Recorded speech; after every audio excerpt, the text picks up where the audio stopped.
Chapter 3. When the sun had sunken low in the sky and the shadows had lengthened, Pip noticed he was tired. He slid his father's knife into its scabbard, left the clearing and strolled slowly through the woods towards home. On the way, he glimpsed 3 deer, a hart, 2 hinds, and they bounded through the trees before he could get a good look. He stopped to watch the scattered group of rabbits nibbling on the long grass. The nearest lifted its ears and tensed, but didn't run away. Pip stood very still. After a moment, the rabbit relaxed and went back to its meal. As Pip came closer to the house, he saw wisps of smoke rising above the trees and smelled cooking meat. Suddenly, he felt hungry. On Sundays, supper was always good. He quickened his pace and jogged to the door. All his life, Pip had lived in the same small cottage surrounded by trees, not much more than 30 miles north of London. Till he was 5, he lived there with both his parents. Then he lived there for a couple of years with his mother, just the 2 of them.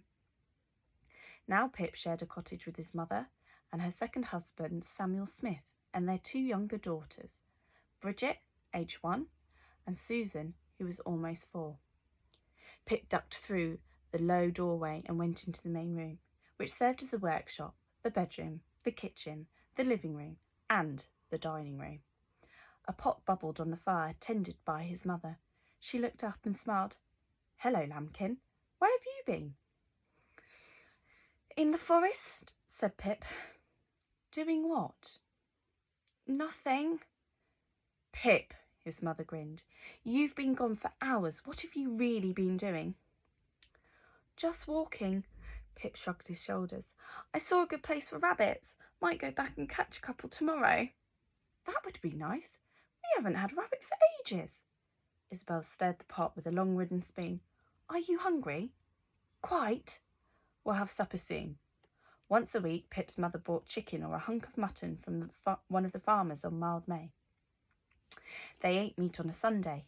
One morning, Isabel boiled up the bones, adding onions, carrots, leeks, turnips, or a few cloves of garlic, making a soup which kept them fed for several days.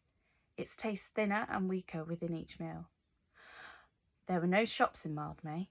Pip had never been to a shop in his life, but you could buy just about whatever you needed from one of the villagers. For a penny or 2, someone was always happy to sell you a chicken, some apples, a big bunch of onions, or whatever they happened to be harvesting. Anything else you could buy from one of the peddlers who arrived every few days. They were here on a weekly market in the nearest town, which you could reach within 2 to 3 hours at a brisk walk, but residents of Mildmay rarely bothered.